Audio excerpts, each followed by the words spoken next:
আসসালামু আলাইকুম। আজ আপনাদের সামনে তুলে ধরব এক অসাধারণ কাহিনী, যা যুগে যুগে মানুষকে শিখিয়েছে ধৈর্য, ভালোবাসা আর আল্লাহর উপর অবিচল ভরসার গুরুত্ব। এক বুজুর্গ ব্যক্তির জীবন থেকে নেওয়া এই গল্পটি আপনাদের হৃদয়ে ছুঁয়ে যাবে, যেখানে প্রতিটি মোড়ে লুকিয়ে আছে গভীর প্রজ্ঞা আর অনুপ্রেরণা। চলুন এই যাত্রায় আমরা খুঁজে নিই জীবনের প্রকৃত অর্থ।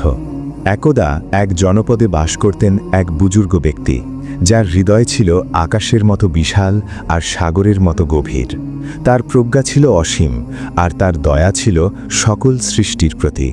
তিনি মানুষের দুঃখ কষ্ট গভীরভাবে অনুভব করতেন, বিশেষ করে যারা অসহায় ও দুর্বল, তাদের প্রতি তার মমতা ছিল অপরিসীম।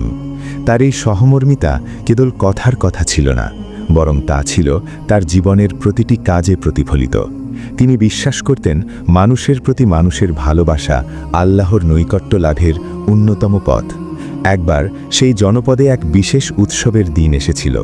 সবাই যখন আনন্দ আর খুশিতে মেতে উঠেছিল, বুজুর্গ ব্যক্তি তখন তার ইবাদত শেষে ঘরে ফিরছিলেন। পথে তার চোখ পড়ল মাঠের এক কোণে বসে থাকা এক ছোট্ট শিশুর দিকে।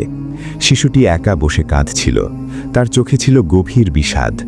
এই আনন্দের দিনে এমন দৃশ্য দেখে বুজুর্গ ব্যক্তির হৃদয় ব্যথিত হয়ে উঠল।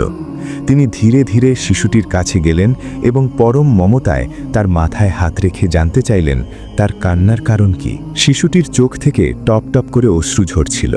সে বুজুর্গ ব্যক্তিকে জানালো যে তার বাবা মা কেউ নেই, সে এতিম। এই দুনিয়ায় তার আপন বলতে কেউ নেই যে তাকে আদর করবে বা ভালোবাসবে। উৎসবের এই দিনে সবাই যখন তাদের পরিবারের সাথে আনন্দ করছে, তখন সে একা, নিঃসঙ্গ। শিশুটির কথা শুনে বুজুর্গ ব্যক্তির কোমল হৃদয় গুমড়ে উঠল। তার নিজেরও এমন এক সময় ছিল যখন তিনি অসহায়দের কষ্ট গভীরভাবে অনুভব করতেন। তিনি মুহূর্তেই সিদ্ধান্ত নিলেন এই শিশুটির দায়িত্ব নেবেন। তিনি পরম আদরে শিশুটিকে নিজের বাড়িতে নিয়ে গেলেন। তার স্ত্রীকে ডেকে বললেন, দেখো, আজ ঈদের দিনে তোমার জন্য আল্লাহ তাআলা এক অমূল্য উপহার পাঠিয়েছেন। তার স্ত্রী, যিনি ছিলেন তারই মতো দয়ালু ও সহানুভূতিশীল, শিশুটিকে দেখে দারুণ খুশি হলেন। তিনি দেরি না করে শিশুটিকে গোসল করিয়ে নতুন পোশাক পরিয়ে দিলেন এবং পেট ভরে খাবার দিলেন। বুজুর্গ ব্যক্তি শিশুটিকে বললেন, আজ থেকে আমরাই তোমার বাবা মা, আমরাই তোমার অভিভাবক। তুমি কি এতে খুশি? শিশুটির চোখ মুখে আনন্দের বন্যা বয়ে গেল। তার ছোট্ট হৃদয়ে যে শূন্যতা ছিল, তা যেন মুহূর্তেই ভালোবাসার পূর্ণতায় ভরে উঠল। এই ঘটনাটি ছিল বুজুর্গ ব্যক্তির সীমাহীন দয়া আর এতিমদের প্রতি তার গভীর ভালোবাসার এক উজ্জ্বল দৃষ্টান্ত। তিনি শুধু এতিমদের প্রতিই সদয় ছিলেন না, বরং তার চারপাশের প্রতিটি মানুষের প্রতি তার হৃদয় ছিল মায়া মমতায় পরিপূর্ণ। তিনি বিশ্বাস করতেন প্রকৃত নেতৃত্ব কেবল ক্ষমতা প্রদর্শনে নয়, বরং ভালোবাসা ও সেবার মাধ্যমেই প্রকাশ পায়। তার বাড়িতে দুজন বিশ্বস্ত খাদেম ছিলেন, যারা তার সেবায় নিয়োজিত ছিলেন। বুজুর্গ ব্যক্তি কখনোই তাদের সাথে মনিবসুলভ আচরণ করতেন না। তিনি তাদের নিজের পরিবারের সদস্যের মতোই দেখতেন, তাদের সাথে একই খাবার খেতেন এবং তাদের সুখ দুঃখের অংশীদার হতেন। তার মুখে কখনো কঠোর কথা শোনা যেত না। তার আচরণে ছিল না কোনো রুক্ষতা বা মেজাজ। তিনি সর্বদা তাদের প্রতি স্নেহশীল ছিলেন, যেন তাদের মনে কোনো কষ্ট না থাকে। এক খাদেমের কথা বিশেষভাবে উল্লেখযোগ্য।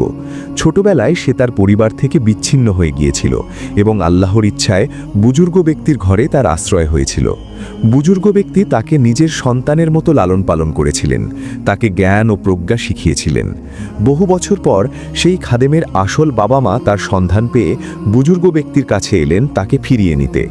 বুজুর্গ ব্যক্তি কোনো জোর করেননি, বরং খাদেমকে নিজেই সিদ্ধান্ত নিতে বললেন। তিনি খাদেমকে জিজ্ঞেস করলেন, তুমি কি তোমার বাবা মায়ের সাথে ফিরে যেতে চাও?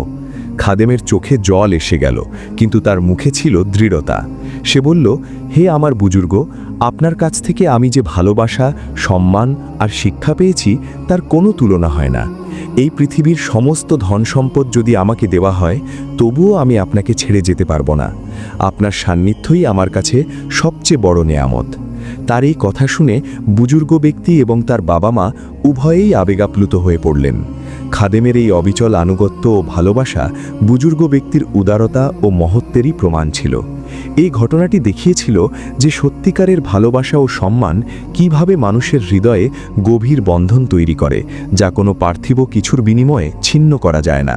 বুজুর্গ ব্যক্তির আরেক খাদেম, যিনি অল্প বয়সে তার সেবায় এসেছিলেন এবং দীর্ঘ সময় ধরে তার সান্নিধ্যে ছিলেন, তিনি প্রায়শই বুজুর্গ ব্যক্তির অতুলনীয় চরিত্রের কথা বর্ণনা করতেন।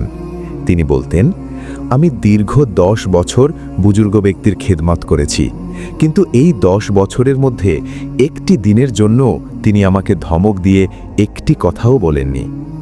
এই উক্তিটি বুজুর্গ ব্যক্তির ধৈর্য, সহনশীলতা এবং তার হৃদয়ের বিশালতার এক জীবন্ত প্রমাণ। তার হৃদয় ছিল দয়া ও মমতার এক অফুরন্ত সাগর, যা আকাশের চেয়েও প্রশস্ত এবং সাগরের চেয়েও গভীর। তার জীবন ছিল ধৈর্য, ক্ষমা এবং আল্লাহর উপর অবিচল ভরসার এক উজ্জ্বল দৃষ্টান্ত। তার এই অবিচল বিশ্বাসই তাকে সকল পরিস্থিতিতে শান্ত ও অবিচল থাকতে সাহায্য করত।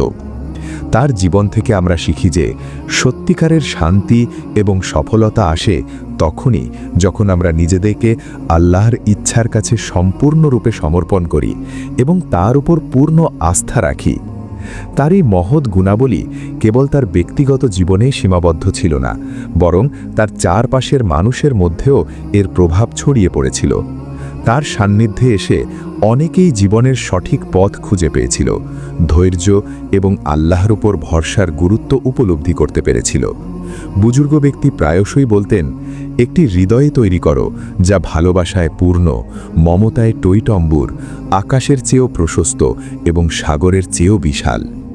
এমন হৃদয় তৈরির জন্য প্রয়োজন তার শিক্ষা গ্রহণ করা, তার আদর্শ অনুসরণ করা এবং তার দেখানো পথে চলা। এই পথই আমাদের জীবনকে সুন্দর, সার্থক ও সফল করে তুলবে, ইহকাল ও পরকালে।